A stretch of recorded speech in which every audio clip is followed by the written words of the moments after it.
Over the last 3 years, News 4 photographer Brian Hines and I have traveled around the Low Country to learn about the area's haunted history in our Creepy Carolina series.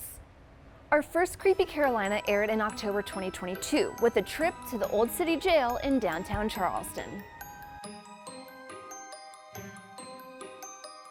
Right behind me is a building with storied, dark history, the Old Charleston Jail.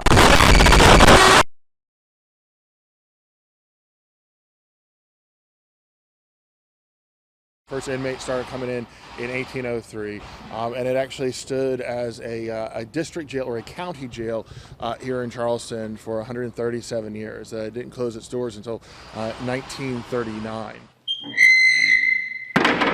It once housed notorious criminals, including one of the most famous, Lavinia Fisher, believed to be the first female serial killer. Fisher and her husband lived in the 6 Mile Wayfarer's house, a place for travelers to eat and rest.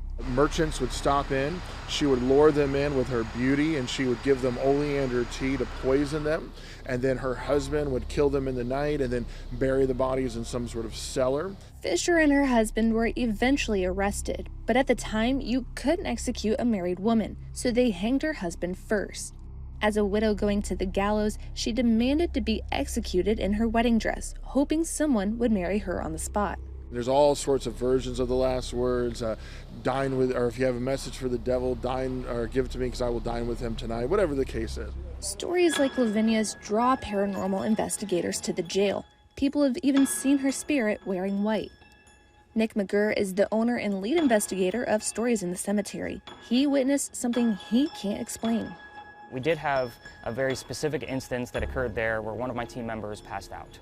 And it was almost like okay, this is not a normal thing for this specific person. We got them feeling better. A few minutes later, they looked at me and said, "Yeah, you're gonna put me back, aren't you?" "Yes, I'm gonna put you back in the exact same spot where I placed you before."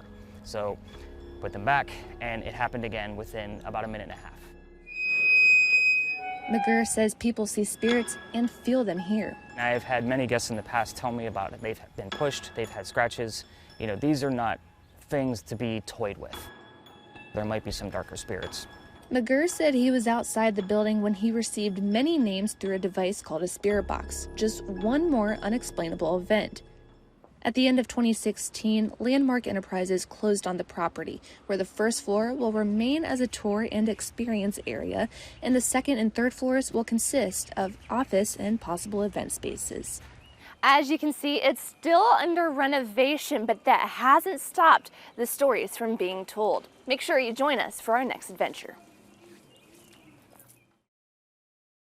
At Patriots Point in Mount Pleasant, we heard the story about the pilot that mysteriously vanished on the USS Yorktown. The USS Yorktown CV-5 was the lead aircraft carrier in the Yorktown class. She was destroyed and sunk at the Battle of Midway. 141 crewmen died on CV-5. Remember that number for later. After it sank, a second Yorktown was built, CV-10, which is now anchored right here in Mount Pleasant. Construction began December 1st, 1941. This ship gets built in 16 and a half months because of a group of women called Rosie the Riveters, 30% of the workforce. The Fighting Lady was christened January 21st, 1943. The ship launched herself 7 minutes ahead of schedule, which frightens the sailors because they do not want to be on a ship that hasn't been christened. She jumps up, hits the side of the ship, and the bottle of champagne did not break. So she did have it, so she hit it one more time, and it did break, and so therefore the sailors have a sigh of relief. After the christening, it was time for the lady to fight. She came out April 15th, 1943, 39 battles during World War II, and her last excursion was off of Vietnam, 68 to 70, and then we were primarily a sub-chaser during the Cold War. We were decommissioned in 70, and brought here in 1975 and became a maritime museum, first one in America. Remember when I said 141 lives were lost on the CV-5? Well, Captain Joseph Clark made sure there would be no more than 141 deaths on this Yorktown. 25 years of service, 141 permanent crewmen died on this ship. 141 permanent crewmen died on CV5. Since being brought to Patriots Point, volunteers like Don Bomarito have their own accounts of unexplained activity. As I'm coming down the passageway, behind me I hear a door slam. Now, I saw security who was further up in the ship before we went into the forecastle. So I go, what was that? Then the next thing I know, I see a shadow run across the passageway. And it's not just things that catch your eye, but also the ear. One time going through the forecastle, had this young gal, about 13. She starts screaming, and I go, what's wrong? She said, somebody just whispered in my ear, happy birthday, and it was her birthday. Andrew Kuhn is the tour guide manager for Bulldog Tours. He's had his own experiences. We started walking down the long staircases to go down into the engine room, and as soon as we got to the last flight of steps, we heard this voice coming from the engine room that was yelling to get out. Back then, you couldn't get into certain rooms or parts of the ship unless you worked there. You had to get special clearance. So it's believed with that last incident, because none of them had clearance, whatever was there didn't want them in the room. Not only because you had me who did not serve on this ship and would not have had clearance to go down there, and then of course a group of all women. And so we hear that, and then like a cartoon, all of us just in unison turned around and went right back up, not even wanting to go all the way down into the engine room. He says, don't fear the ghosts. They aren't there to hurt you. We always tell people that you should never feel scared. You should feel comforted knowing that even in death that they are still out here protecting this country and protecting its people.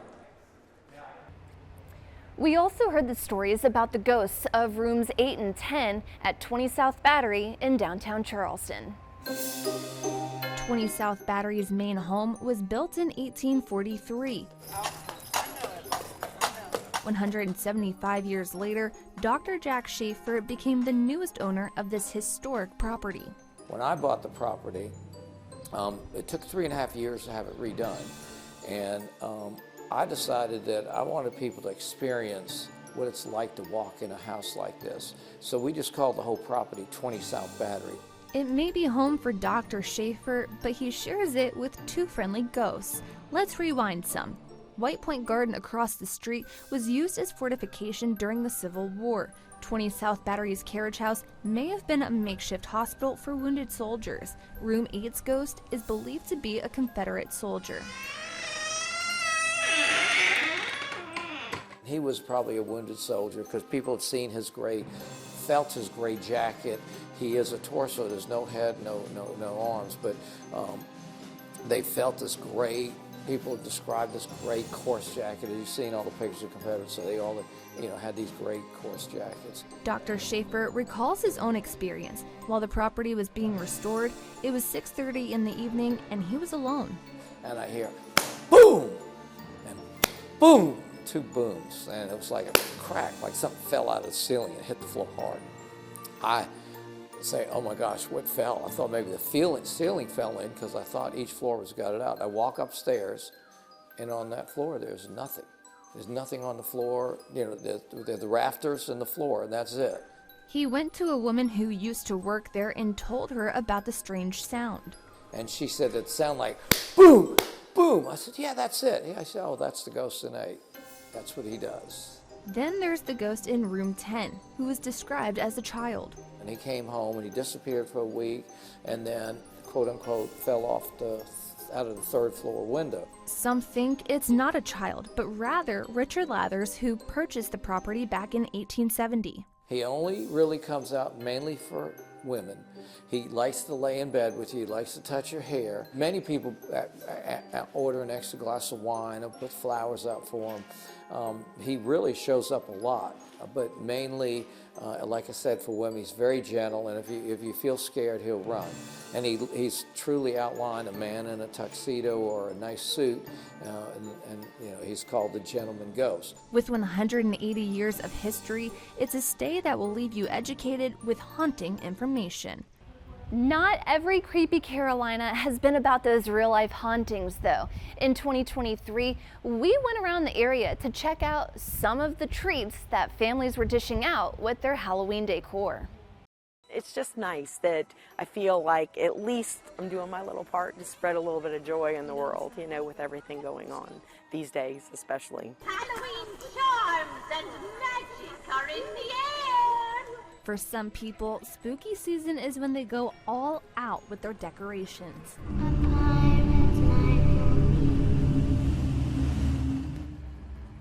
In building my props, I wanted them, I mean, obviously you can build a pirate ship out of wood, but I wanted one that would be lightweight that I could take apart and store, because that's always a big question is, oh my gosh, where do you store a 12-foot boat? And so I built it out of PVC and foam insulation board, so it's very lightweight, but I can take it apart and store it in the garage laying flat. Putting their creativity into every detail. It is the Pennywise clown head that I cut out of plywood and painted, and so it comes down a chute out of its mouth. So some of the kids we do have to walk up and give candy to because they won't come to it, but the majority of them just love it. So it has like lights wrapped around the tube and they flash, and I have a little balloon out there next to it. Every year they're adding or changing props. Come join me for a spell. We built our first animatronic this year, and then adding special effects like having the cannons be able to fire, it just kind of adds to the experience, I think. And learning what attracts people to their houses. I had put out a sign, my countdown sign that I made. I dragged that board out the garbage and painted it and added a countdown for the kids. If you ask them how much time they're spending on their work, I literally spend on the weekends about 10 hours a day out here. So usually I start after the play wraps in May. I start building things. It's typically like weeks. For these fanatics, their dedication to decorating is worth it when they see the eager trick-or-treaters and visitors stop by their spooky setups. It's really all about the faces, the kids, everybody that comes around, the families, and they're coming by like daily, but not, they're like 2 or 3 times a day, and they're like, you know what, my kid pushes me to go, or my little one who's like 3 years old, not afraid of it at all. Stay safe and have a happy Halloween. You can also enjoy a yummy lunch with a paranormal twist at Wylie's on Main in Hemingway, South Carolina. I originally had it as a kids' clothing store, but it didn't do very well. So we live in a really small town that has nothing to eat. And so I said, well, let's try to do a restaurant. Heather Collins owns Wylie's on Main in Hemingway, and it's got history. It was a general store, and then it became a bank in the front and a doctor's office in the back. After that, it was a jewelry store for a long time, a very long time. And that's what everybody remembers it as a jewelry store. Her grandfather bought the building in 2022 before he passed. By early 2023, with renovations underway, strange things started to happen. We would hear whispering and I would be here by myself sometimes and hear whispering. And we see things move out of the corner of your eye. Things move and get thrown, like utensils, silverware, kitchen things. I thought I was crazy at first, but I know I'm not because I've had several people experience it. So, like customers. And I sat down right there, and our drink station right here has extra silverware up under it. And as they were sitting there and I was sitting there, the silverware just flew out. A fork and a knife, a butter knife.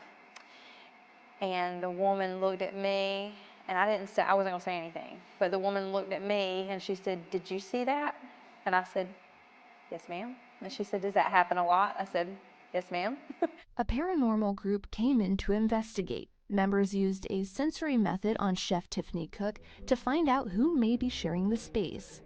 I had the headphones and then the other headphones over top and being blindfolded, and you hear white noise. And so she couldn't hear or see anything, and he's beforehand when he was giving her instructions, he said, whenever you hear something through that white noise, you just shout it out. So while she was doing all that, he was asking questions, basically. Who are you? What is your name? And time as he said, what is your name? It was not even 5 seconds. Tiffany said, Joe. Now they refer to him by name when they know he's around. My big thing with Joe is the bell on the door. We'll be all in the back. It'll be after closing time when we're all like just prepping for the next day. The bells will just start going off, and it will also sound like the doors being shut. And we'll walk in here and like look, and then we'll all just look at each other and we're like, Joe, quit playing, we're closed. And then it'll stop for a little bit, and then he'll go right back and try to open the door. Heather wants customers to know Wylie's ghost story is not a scary one. Whatever's here is just wanting to get our attention or just wanting to say, hey, I'm here. And but yeah, I hope that it would draw curiosity more than lose business. Downtown Charleston offers plenty of options to hear those ghost stories. Charleston Terrors recounted stories behind some of Charleston's most iconic spots. We walked around a very historical part of Charleston, and we visited some venues with a lot of history, with a lot of stories that involved pain, spiritual marks, things that reverberated through generations over generations. If there's a paranormal force going on, you're going to see some activity. Charleston Terrors is just one of many ghost tours in the Holy City, detailing the haunted history behind some of the most iconic spots. We stopped at the F.W. Wagner building. We went to St. Philip's Steeple. We went to the Circular Church and that cemetery. We also went to Pugin's Porch, and we went to the Mills House Hotel, all of which have had some absolutely astonishing, horrific things happen over there where you can suddenly develop some paranormal activity. From the Lady in Black at the Blind Tiger pub. So they're looking up, and all of a sudden this Elvira Scher looking lady comes in there. She's scowling at them, and she's looking at them funny, and they're looking at her, and they go, where did she come from? And then all of a sudden this lady walks through the bar and through the wall and out. To a duel in Philadelphia Alley. Dr. Joseph Ladd and Ralph Isaacs were once friends before they had a falling out. It's said during their duel in the alley, Ralph shot the doctor in the knee. That led to an infection and amputation at the top of the knee. And then 3 days later happened, and it didn't get better in this knee, so they cut him beneath the knee on this side. And then 4 days go by. It's 10 days since the duel, and the good doctor passed away in flesh and blood. But what happened to his soul? Because they say you can hear him whistling in these trees, folks. And they say if you go to 59 Church Street, and you can hear in the third floor, you can hear him whistling in the rafters. Perry Drulis has been a tour guide only for a few months, but enjoys telling the stories Charleston has to offer.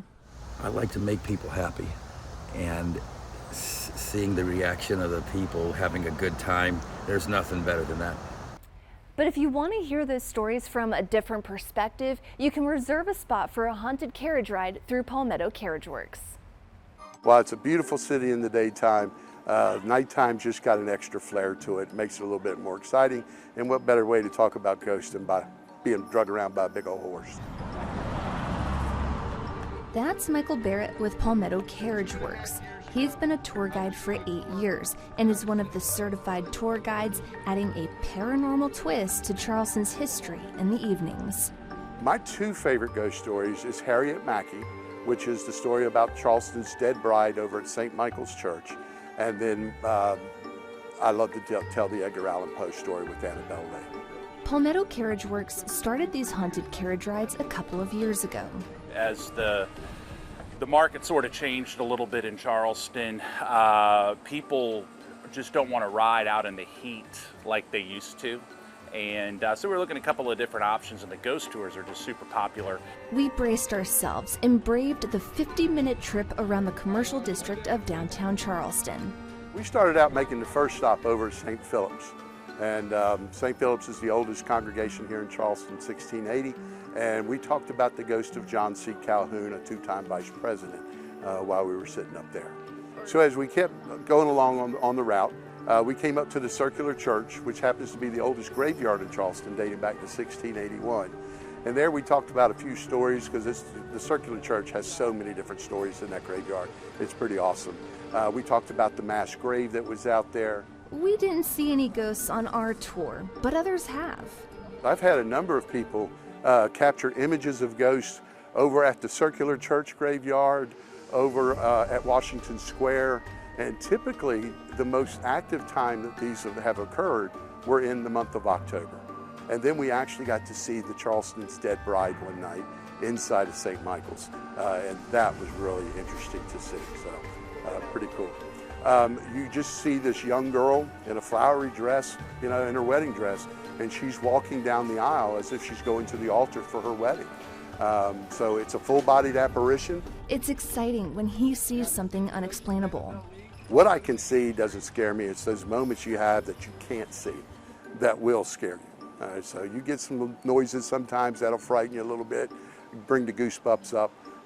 And sometimes, you're out, if you actually get out into some of these places, walking around, feeling the hands touching you and breathing down your neck, that can be a little nerve-wracking. Barrett had his own frightening moment when he was telling the story of George Poirier at the F.W. Wagner building. After talking about that story and heading back to the barn, I was standing on the carriage, and as everybody else testified to, the managers, is that it looked as if somebody was grabbing onto my shirt. They could see him yanking me, and I actually went flying off the dadgum carriage. So that was a pretty exciting moment. General Manager of Palmetto Carriage Works, Tommy Doyle, says people's response to these haunted carriage rides has been incredible. Now, my family, we've been doing this for 50 years. And this is one of the more popular ideas that we've put out there. And the response from the community has been really good. People enjoy it. Carriages hold up to 16 people, and those spots fill up fast. So if you're brave enough, reserve one early. Keep up with Creepy Carolina both on air and online as we continue to share the history and the haunts across the Lowcountry.